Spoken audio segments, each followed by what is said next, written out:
ఇక్కడ చూడండి, చాలా ఇంట్రెస్టింగ్ కామెంట్ అది. కందాల వెనుక గులాబీ లీడర్, ఇరువురు ఏకాంతంగా భేటీ, ఆ తర్వాత మీడియా ముందుకు, ఆయన డైరెక్షన్లోనే కేటీఆర్కు కౌంటర్ అంటూ ఒకరిని చూస్తా ఉన్నాం. సో 3వ పేజ్లో ఉందట, ఒకసారి 3వ పేజ్లో చాలా క్లియర్గా చదువుదాం.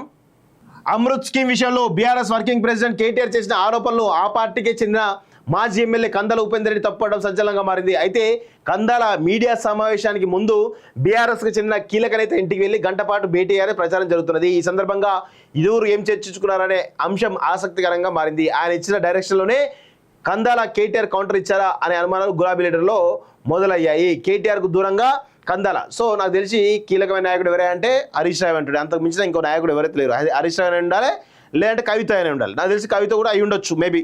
ఎందుకంటే కవిత కందాల ఉపేందర్ రెడ్డి ఆల్రెడీ ఎవరైతే సుజారెడ్డి ఉన్నారో ఇద్దరు బిజినెస్ పార్ట్నర్స్, ఇద్దరు చాలా క్లోజు.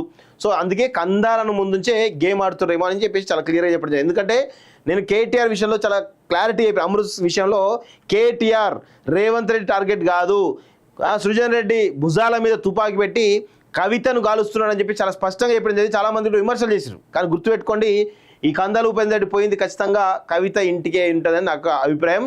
సో చూడండి, కందాల ఉపేందర్ రెడ్డి కొంతకాలంగా కేటీఆర్తో దూరంగా ఉంటున్నట్లు చర్చ జరుగుతున్నది.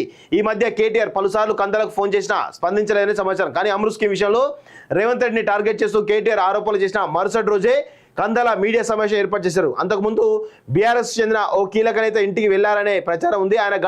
ఆయనతో గంటతో భేటీ అయిన తర్వాతే కందాల మీడియా ముందుకు వచ్చి అమృత్ స్కీమ్ పై కేటీఆర్ చేసిన ఆరోపణలు తప్పుపడ్డారు. కేటీఆర్ చేసిన ఆరోపణలు నిజం కాదు, ఆయనను ఎవరో మిస్గైడ్ చేశారు. సృజన్ రెడ్డి రేవంత్కు సొంత బామ్మది కాదు, సృజన్ నా అల్లుడు, ఆయనకు రాజకీయాలతో సంబంధం లేదు, రూల్స్ ప్రకారమే నా అల్లుడి కంపెనీకి టెండర్లు దక్కాయని మాట్లాడారు. అయితే కందాల సహజంగా మితభాషి, ఎవరితో పెద్దగా చనువుగా ఉండరని ఆయన సన్నిహితులు చెబుతుంటారు. అందుకే మీడియా ముందు ఏం మాట్లాడాలి, ఏ విషయాలు ప్రస్తావించాలనే అంశాలపై సదరు లీడర్ కందాలకు గైడెన్స్ ఇచ్చి ఉంటారేమనే చర్చ జరుగుతున్నది.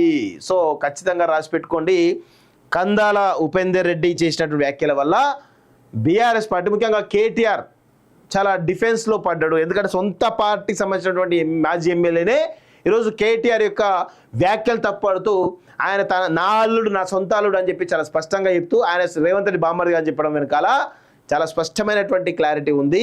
సో ఇది కేటీఆర్కు మింగుడు పడిన అంశమే.